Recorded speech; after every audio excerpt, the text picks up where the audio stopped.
좀 살아있다는 생각, 생동감 있는 게 좋은 것 같아요. 저희가 오후에는 요한계시록 7교회에 대해서 하는데 다 잊어버리셨죠? 하도 오랜만에 가지고. 오늘은 3장의 그 사르디스 교회, 네, 4대 교회죠. 네, 제가 기도하고 시작하겠습니다. 하나님 아버지 감사합니다. 저희들을 구원하여 주시고 이 땅에서 주님의 은혜 가운데 살게 하시며 또 여러 가지 어려움이 분명히 있지만 그럼에도 주님 안에서 감사하며 기뻐할 수 있도록 주님께서 힘을 주심에 감사를 드립니다. 하나님, 우리 공주교회가 더 생동감 있고 살아계신 주님을 증거하고 또 혼들이 구원받는 그런 생동감 있는 살아있는 교회로 세워주시옵소서.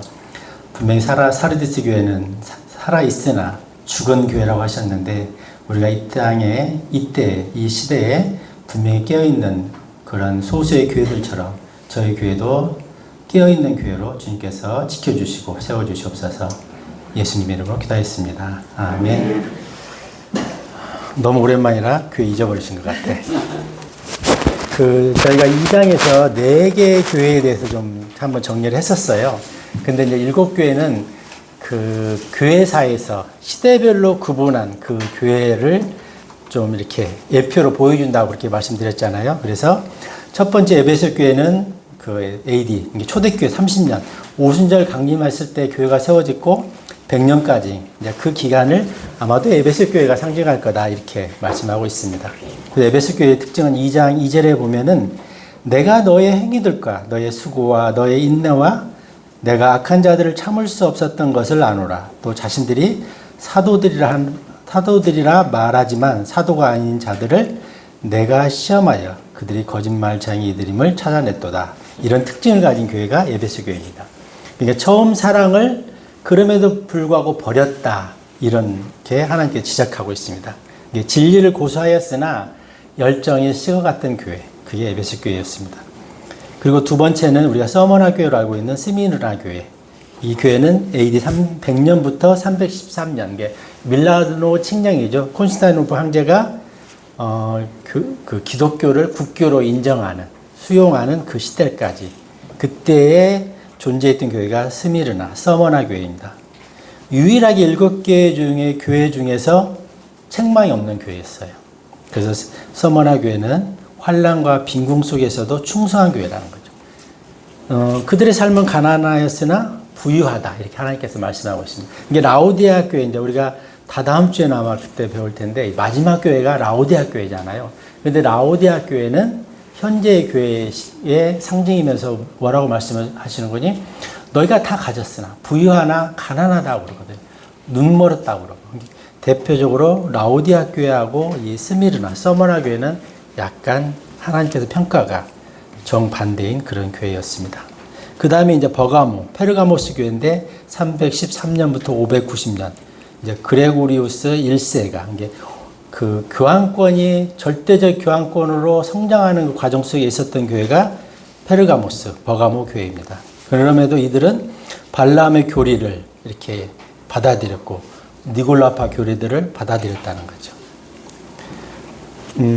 그래서 이 교회 안에 많은 영적인 그런 그 혼합주의가 득세했던 시대의 교회가 페르가모스, 버가모 교회입니다. 그래서 이때는 육신의 발람의 교리를 받아들였다는 것은 그 교리적으로 음행, 여러 종파, 여러 이단성이 있는 것들을 받아들였다. 이렇게. 거기서 말하는 음행은 그런 그 교리적인 음행을 말하고 있습니다. 그리고 네 번째가 2장에서 두아디라, 티아티라 교회입니다. 590년부터 종교개혁, 1517년까지 존재했던 교회이고요. 이들은 바알 숭배자 이세벨을 용납했습니다. 여기서 음행은 거짓교리. 그 다음에 아까 페르가모스 버가모 교회에서는 그 발람 교리가 육신적인 음행이죠. 내가 잘못 설명했는데. 그 발락이 발람을 꿰어서 어떻게 하면 이스라엘을 좀 저주하게 해달라 했을 때 그 음행의 그거를 도입해서 이스라엘로 하여금 하나님으로부터 책망받게 했던 그 교리거든요. 그래서 두아디라 교회는 거짓 교리들 그리고 우상숭배가 많았던 그 시대의 교회입니다. 그리고 국가 교회 권력이 최고조를 이루던 그때였습니다. 그래서 2장, 3장에서 우리가 7교회에 대해서 쭉 말씀을 나누는데요. 기본 틀이 항상 이렇게 돼 있어요. 성령님께서 교회들에게 말씀하시는 것을 들을지어다. 이렇게 교회들 복수형으로 되어 있습니다. 이 말은 단순히 뭐 예를 들어서 뭐 에베소 교회나 서머나 교회나 이런 특정 교회만을 지정한 게 아니라 전체 교회도 해당이 된다는 거죠. 교회들 그랬으니까. 그래서 어떻든 교회가 어떤 특정 시대의 어떤 특정 교회가 대표성을 가지고는 있지만 오늘날도 마찬가지잖아요. 우리가 라오디아 교회 시대를 지금 살고 있지만 우리 교회 안에 다양한 그런 혼합주의가 있다는 거죠. 정말 어떤 분들은 믿음으로 신실하게 하나님을 섬기기도 하고 또 어떤 분들은 여전히 그 육신적으로 하나님을 따르기도 하고 이게 그런 게 있는 것 같아요. 각자의 믿음의 분량만큼 우리가 하나님을 섬기고 있다, 따르고 있다 이렇게 보면 될 것 같습니다. 그래서 이 7개의 교회들 어떤 특정한 교회를 분명히 지칭해서 메시지가 전달되고 있지만 실제로는 모든 교회가 이런 7개의 특성을 다 조금씩은 다 가지고 있다. 그렇게 이해하시면 될 것 같습니다. 그래서 계시록의 또 구조를 보면은 이제 3장까지는 교회에 대한 이야기가 나오고 4장에서는 교회가 휴거가 되거든요. 그래서 13장 9절에 보면 계시록 13장 9절 한번 보실까요? 계시록 13장 9절.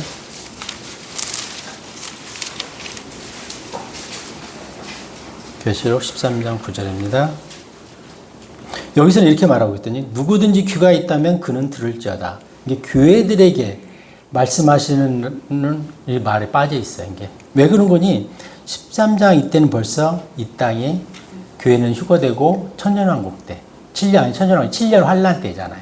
이게 교회가 없기 때문에 교회들에게 말하는 대상이 빠져 있다는 거죠. 그냥 귀가 있으면 들어라. 7년 환란 때 그것만 보더라도 계시록의 전체적인 구조를 좀 우리가 알 수 있을 것 같습니다. 그래서 13장 9절의 말은 대환란 시기에 그 말하는 거라는 거죠. 교회가 빠져 있다는 거죠. 그래서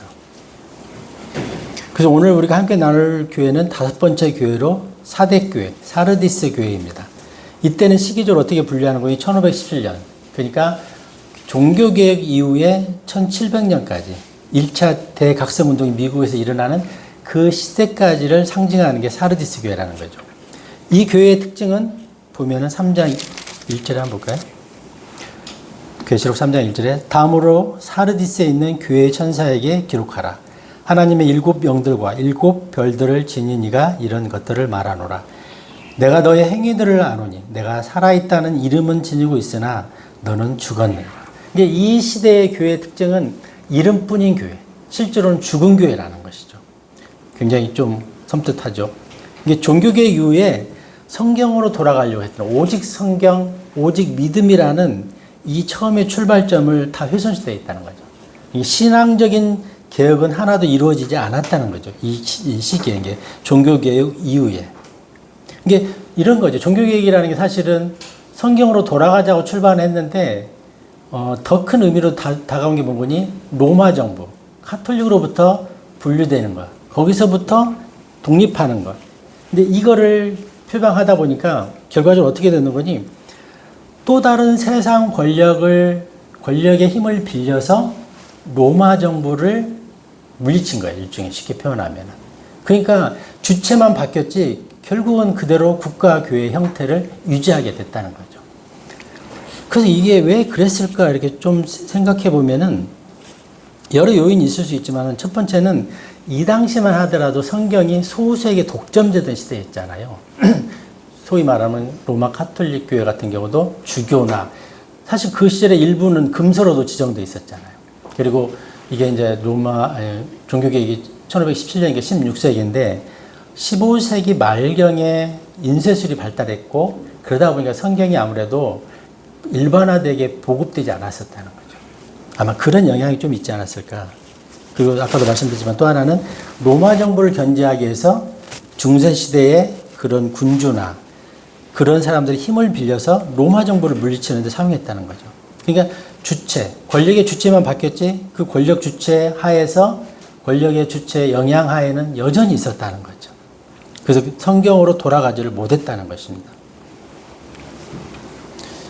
그리고 또 하나는 사실은 이렇게 볼 수 있죠. 이미 카톨릭 교회는 엄청난 부패 속에 있었고 교리적으로도 벗어나 있었고 그 다음에 성경은 일반 대중들한테는 보급되어 있지 않았었고, 그래서 성경적인 그런 신앙관이 세워져 있지 않았다는 거죠. 종교개혁이 어떻게 보면은 방향성을 처음부터 바로 잡고 가지는 못했다. 그렇게 생각할 수 있습니다. 그러다 보니까 국가교회 체제를 그대로 유지했고, 그래서 그냥 모양, 어떤 건물은 있었지만 그 안에 예수님을 믿고자 하는, 그 다음에 신앙적으로 바르게 세워진 그런 교회의 모습은 없었다는 거죠. 우리가 흔히 종교개혁을 미완성의 종교개혁이라고 흔히 이렇게 말하잖아요. 그래서 개신교, 프로테스탄트, 이게 저항자들 이렇게 이름을 많이 붙이잖아요. 그러니까 이 말 속에 답이 있는 것 같아요. 이들은 실제로 로마 정부의 저항자로 살았지 바른 복음, 바른 믿음, 바른 성경으로 돌아가는 성경적인 신앙적인 종교개혁은 이루어지지 않았다는 거죠. 그래서 실제로 종교개혁이 미완성으로 끝나고 말았다는 거죠. 그러니까 그 시절에 있었던 이 사르디스 사대교회였기 때문에 하나님께서는 죽은 교회다 이렇게 말하고 있다고 생각할 수 있습니다. 그래서 오순절 이후에, 아니 오순절이라네, 그 종교개혁 이후에 생긴 모든 개신교들, 장로교, 감리교, 성결교, 뭐 순복음교회, 뭐 오순절교회, 그 다음에 무슨 뭐 루터교회, 다 그들 속 안에는 그 국가교회 체제의 그 습성이 남아있고, 또 하나는 카톨릭의 그런 구습이 그대로 남아있잖아요.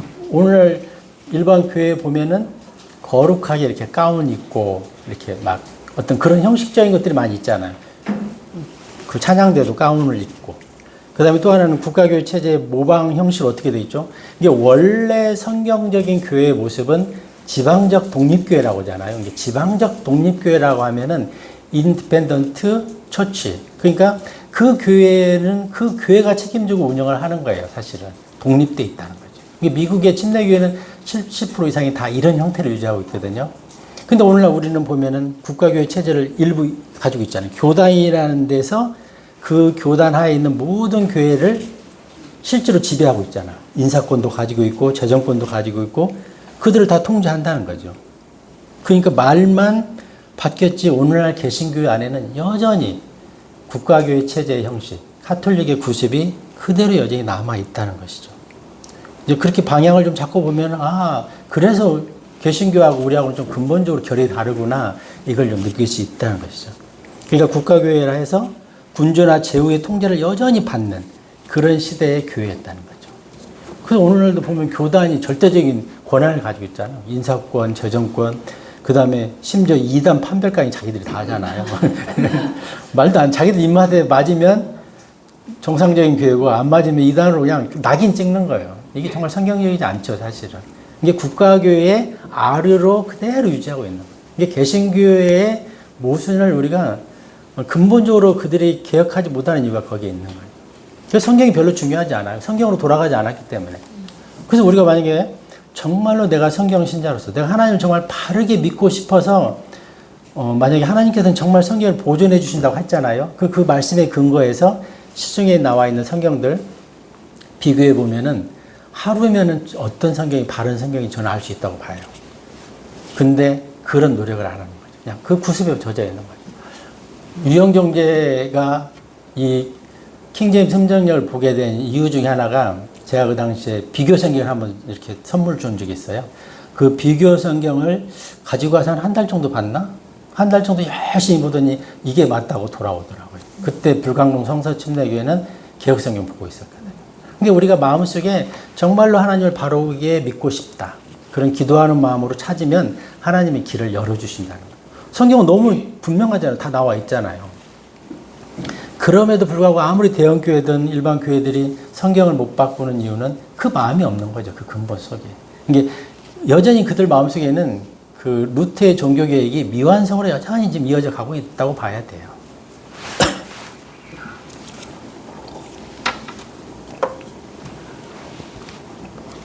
그래서 이때는 주님의 교회이긴 한데 주님의 통제하에 있지 않았다는 거죠. 그래서 죽어 있다는 거죠.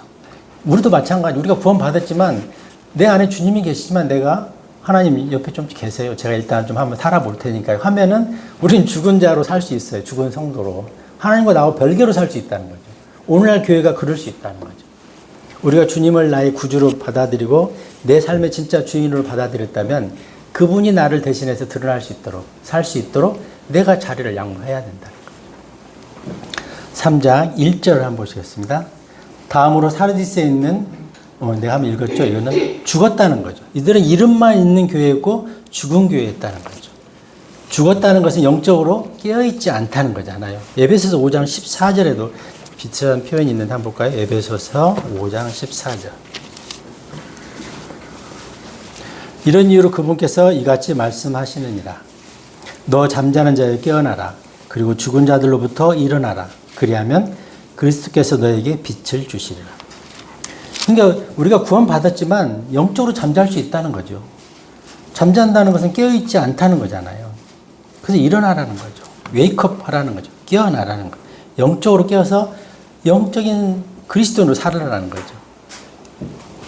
그래서 사르디스 교회는 이 말에서 우리가 유추할 수 있는 것은 대부분이 육신적인 그리스도인으로 사는 사람들이 모인 주류사이였다. 이렇게 볼 수 있을 것 같습니다. 이게 성령의 능력으로 살기보다는 그냥 구습을 따라서 자기 삶으로 살아가는 거예요. 그게 신앙이라고 하고. 그래서 하나님께서는 죽은 교회다. 이렇게 말씀하고 있습니다. 그래서 우리가 죽은 교회라면 다시 살아날 수 있는 유일한 방법은 생명의 원천인, 말씀으로 오신 그리스도로 우리가 다시 우리를 부흥시켜야 된다. 새 생명으로 살아야 된다는 거죠. 그래서 우리가 오전에 제가 말씀드린 바와 같이 육이 아니라 영으로 사는 삶, 그리스도의 생명으로 사는 삶, 그랬을 때 우리가 깨어서 산 그리스도인으로 살 수 있다는 것입니다. 우리는 그리스도 안에서 살아야 되는 거죠. 내가 아무리 열심히 한다 하지만 내 육신으로 하면은 그건 분명히 어느 순간에 사고치게 돼 있어요. 내가 육신적으로 열심히 하면은 분명히 사고친다는 거죠. 우리가 전도서, 제가 지난주에 전도서를 쭉 1장부터 전도서 그 순서를 읽었는데 전도서 2장에 보면은 그 솔로몬이 계속 내가 뭘 하고 이렇게 쭉 나와요. 솔로몬이 물론 루시퍼가 이사야서 14장에 나오는 내가가 중심이 됐던 그 루시퍼가 타락해서 사탄이 되는 그 과정의 내가와 다른데 어쨌든 솔로몬이 내가 누렸어요. 세상적으로 모든 풍요와 그런 것들. 그 결과가 헛되고 헛되더라는 것이죠. 그래서 우리는 내가 하면 더 잘할 것 같고 더 빨리 할 것 같고 더 즉각 반응할 것 같지만 그럴 때 우리는 나를 좀 내려놓고 성령 하나님께서 나를 통해서 역사하시도록 그렇게 살아야 된다는 거죠. 사르디스 교회가 죽었다고 하신 이유가 2절에도 좀 이유를 찾을 수 있어요. 한번 볼까요? 2절에 3장 2절 깨어 있으라. 그리고 죽기 직전에 남아있는 것들을 강건하게 하라. 이는 내가 하나님 앞에서 너의 행위들의 완전함을 발견하지 못하였기 때문이라.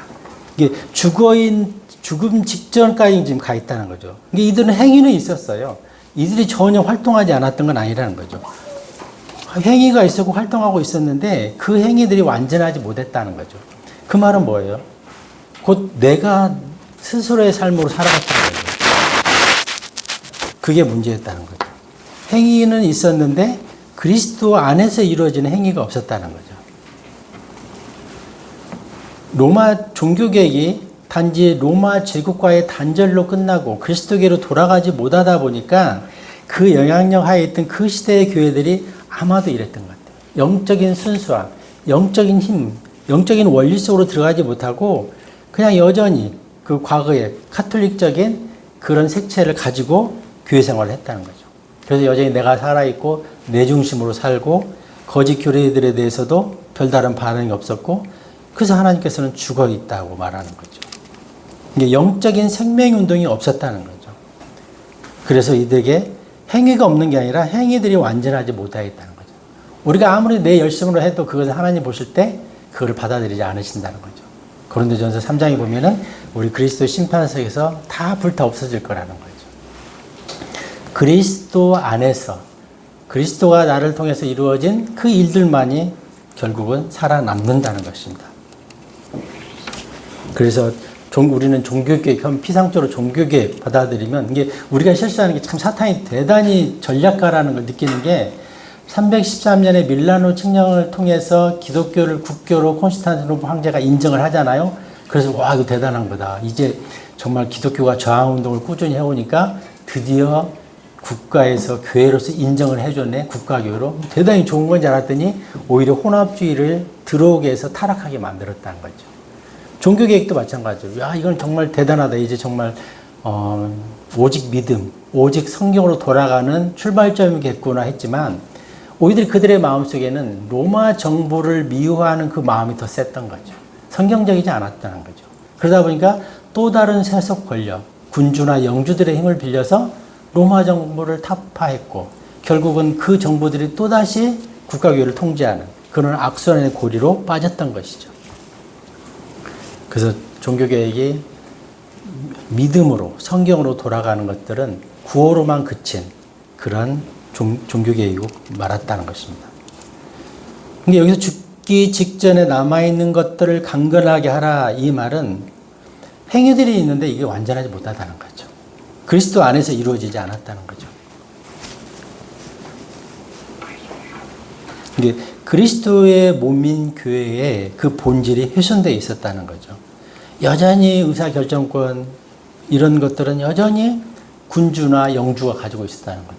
이게 얼마나 웃기는 거지. 만약에 영주가 루터교회를 믿었어요, 종교개혁 이후에. 그리고 쭉 믿고, 그러면 백성들도 똑같이 루터교회를 다 믿어야 돼요. 그러다가 만약에 이 영주가 성공회를 믿는 사람이 새로 들어왔다. 그러면 전부 다 또 성공회를 바뀌어야 되는 거예요. 말도 안 되는 거죠, 사실은. 종교개혁이 그런 형태로 이루어졌었다는 거죠. 우리는 왕가의 제사장 단이라고 그랬잖아요.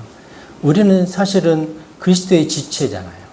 그리고 우리는 그 왕가의 제사장 단의 멤버잖아요. 그런데 여전히 정치 세력이 교회를 지배하고 있었다. 그렇게 이해하면 될 것 같습니다. 그 교회의 독립성이나 어떤 예배의 본질은 다 훼손되어 있었던 거죠. 이미 그 형태만 보더라도. 근데 이게 그럼 오늘날은 전혀 없느냐? 사실 그렇지 않잖아요. 오늘날도 대형교회가 정치인들을 이용하고, 저는 그렇게 생각해요. 정치인은 교회를 이용한다고 봐요. 구원받지도 않았는데 정치인들이 선거철만 되면 대형교회 와서 주차공사 특히 많이 하죠. 얼굴을 많이 팔 수 있으니까. 그렇게 해서 그 교회 멤버처럼 자기를 이용해서 표밭으로 삼는 거죠. 그러면 교회는 그 사람의 기질을 알잖아요. 이 정치인들의 기질을. 근데 야, 우리 교회 어떤 사람이 뭐 정치 권력가 누가 참석해, 이거를 자랑거리로 삼는 거죠. 이게 세속화되어 있는 하나의 전형적인 모습이라는 거죠. 그 강동에 제일 큰 교회가 있었어요. 그 교회 제가 말씀드렸나? 창립기념일에 구청장님이 참석하니까 제가 모시고 간 적이 있어요. 근데 청와대에서부터 중앙, 대검, 검찰청 이런 데도 얼마나 거물들이 많이 왔는지 구청장은 소개는 한 40몇 번째 어디 있는지 찾기도 힘들더라고. 저는 이제 의전을 챙겨야 되니까. 그 정도라는 거죠. 이게 교회가 정치 권력을 이용하고 정치 권력은 교회를 이용하고 서로 악순환인데 이 안에 순수한 종교, 신앙심은 없는 거죠, 사실은.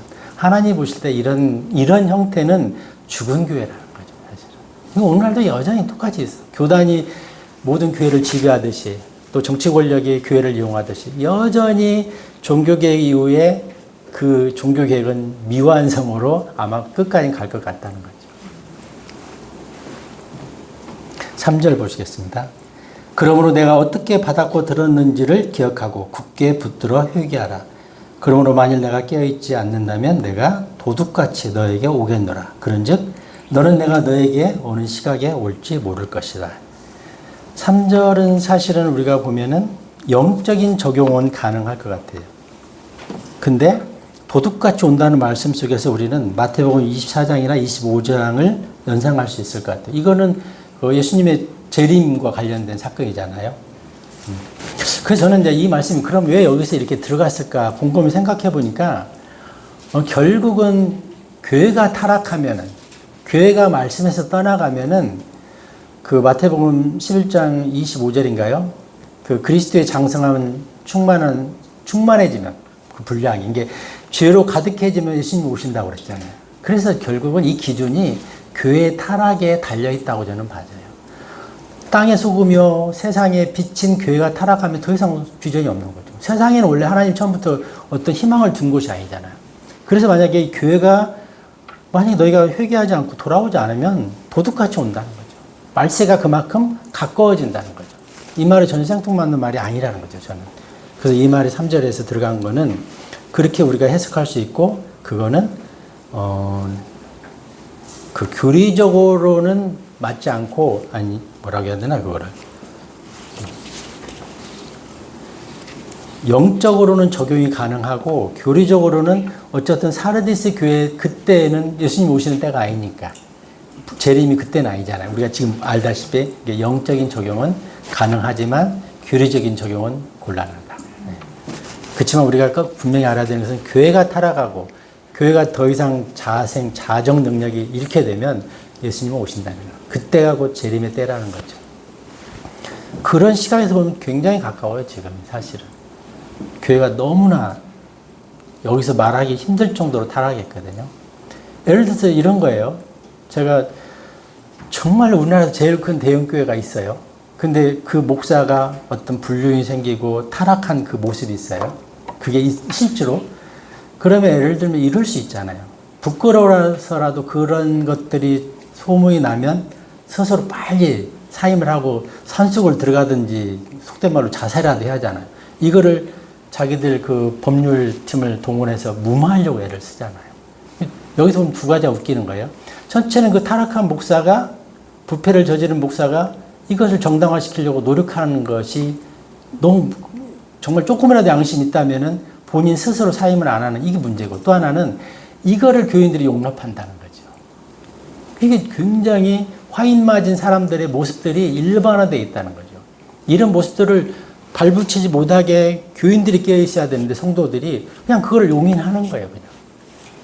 이 속에서 저는 마지막 때가 정말로 우리의 문 앞에 이르렀구나, 저는 이렇게 생각을 합니다. 4절에 사르디스에서도 그들의 의복들을 더럽히지 않은 소수의 이름들이 내게 있도다. 그런즉 그들은 흰옷을 입고 나와 함께 동행하리라. 이는 그들이 합당하기 때문이라. 이렇게 말씀하고 있습니다. 참 이 말씀이 도전이 돼요. 우리가 어떤 시대, 어떤 교회의 형태를 불문하고 항상 소수는 있었다는 거죠. 우리가 교회 탓할 필요는 없는 것 같아요, 사실은. 내가 바로 서 있으면 돼요. 왜? 인간, 사람이라는 속성이 항상 타락해로 갈 수밖에 없어요. 내가 깨어있지 않으면. 그래서 환경 탓하고 교회 탓하고 뭐 지역 탓하고 시대 탓할 게 아니라 내가 깨어있으면 되는 것 같아요. 소수는 항상 있었다는 거죠. 그래서 여기서 흰옷이라는 것은 죄사함과 정결함을 다 포함한다는 거예요. 일단 구원받은 죄사함을 받은 사람이고 영적으로 바르게 살려고 하는 그런 사람들이 있었다는 거죠. 이사야서 1장 18절 한번 볼까요? 이사야서.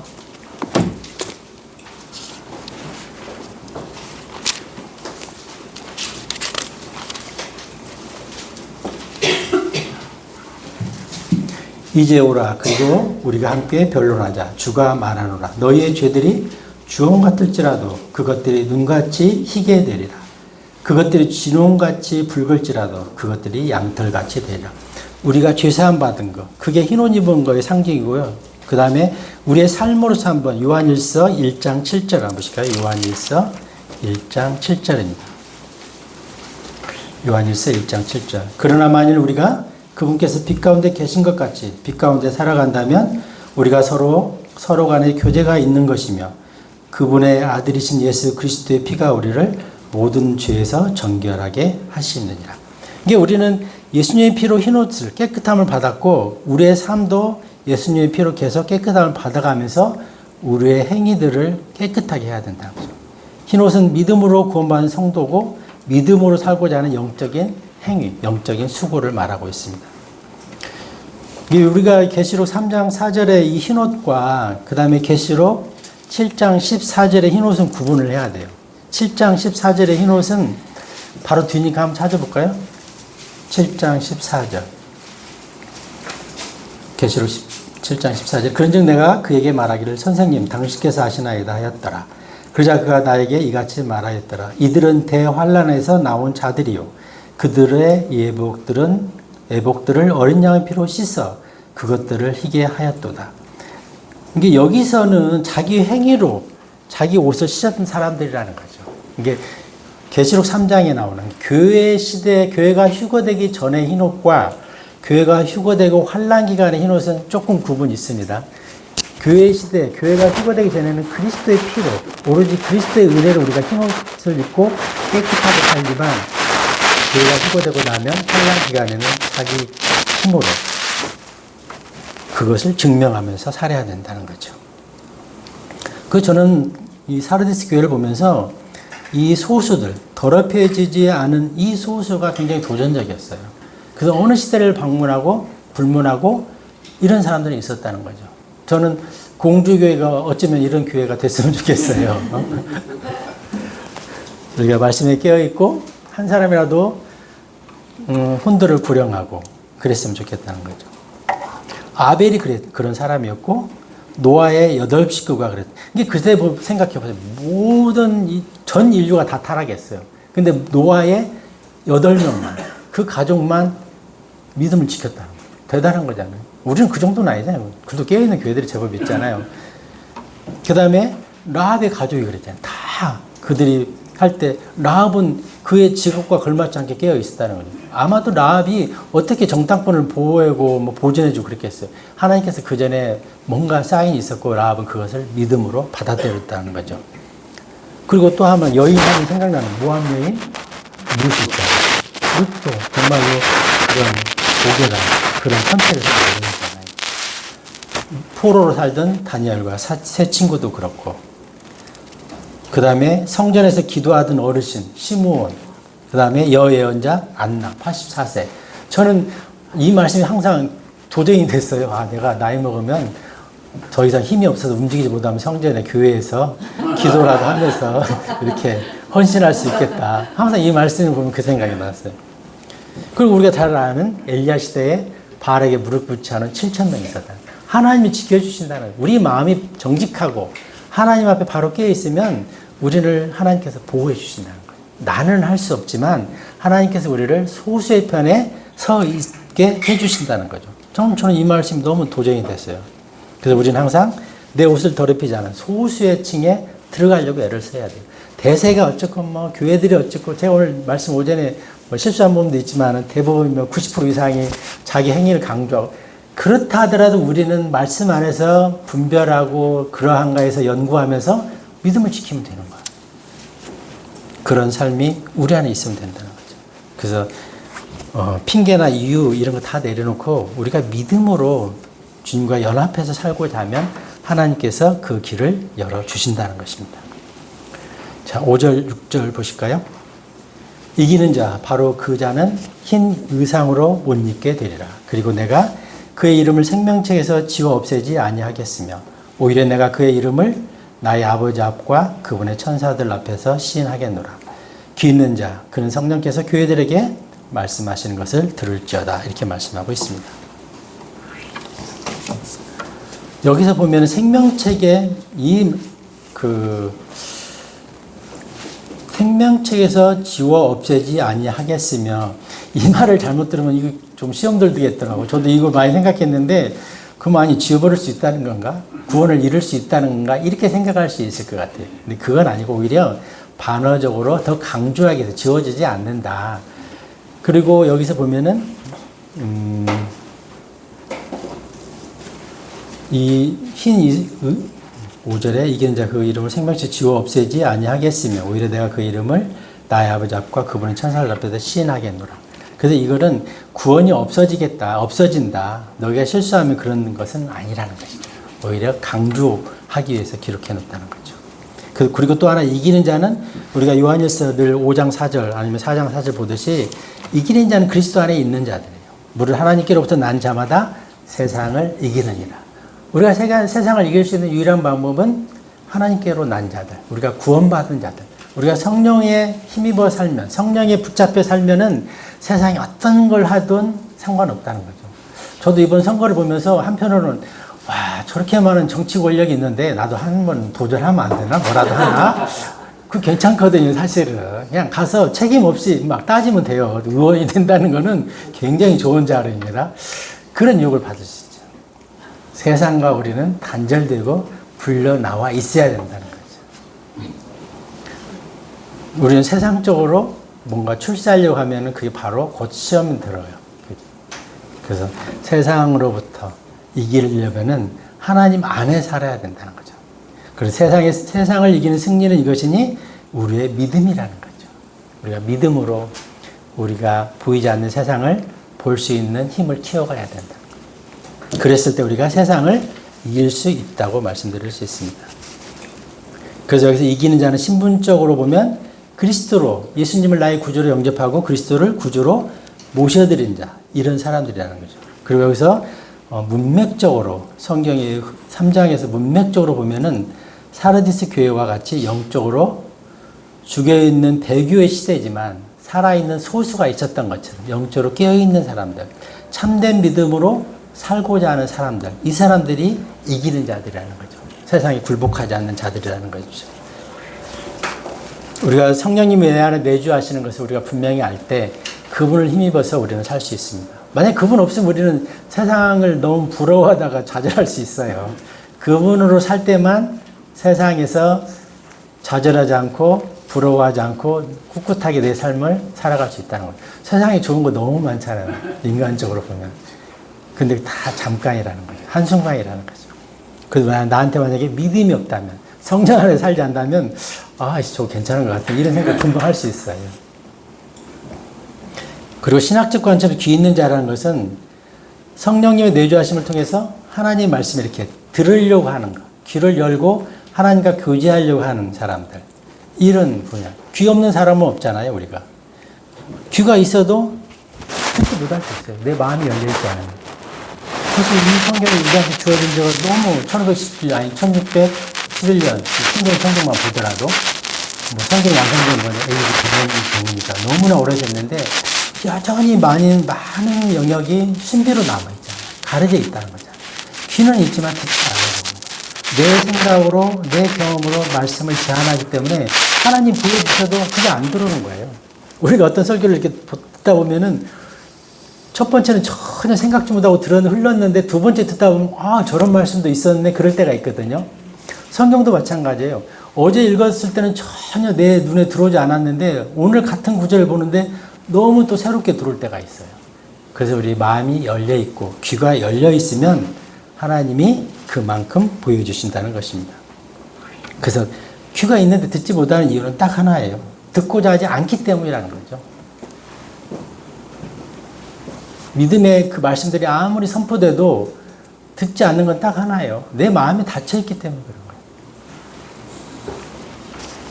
그래서 우리가 육신이 죽어서 영의 원리로 살려고 하는, 그리스도 안에서 내가 살려고 하는, 그래서 그 하나님을 날마다 묵상하고 그리스도를 묵상하고 그분이 나를 통해서 사역하실 수 있도록, 일하실 수 있도록 내가 그 통로가 되어주는 것, 그 삶으로 살 때 우리는 살아있는 자로 살 수 있다는 것입니다. 그래서 우리가 단순히 소리만 듣는 수준이 아니라 말씀을 마음으로 받고 삶으로 순종해서 하나님께 영광 돌리는 그런 삶을 살았으면 좋겠습니다. 그래서 사르디스 교회에 영적으로 잠들어 있는 성도들에게 정신 차리고 성령의 음성에 귀를 기울이라, 이 메시지라는 것입니다. 이 말씀은 곧 우리에게도, 오늘 사는 우리에게도 너희가 정신을 차리고 성령님의 음성에 귀 기울여 살라는 그 경고라고 생각합니다. 우리가 한 주간 살면서 우리의 귀를 열고 마음을 열고 눈을 열고 예수님의 그 세미한 음성에 우리가 민감하게 반응하는 그런 한 주가 되었으면 좋겠습니다. 기도하고 마치겠습니다.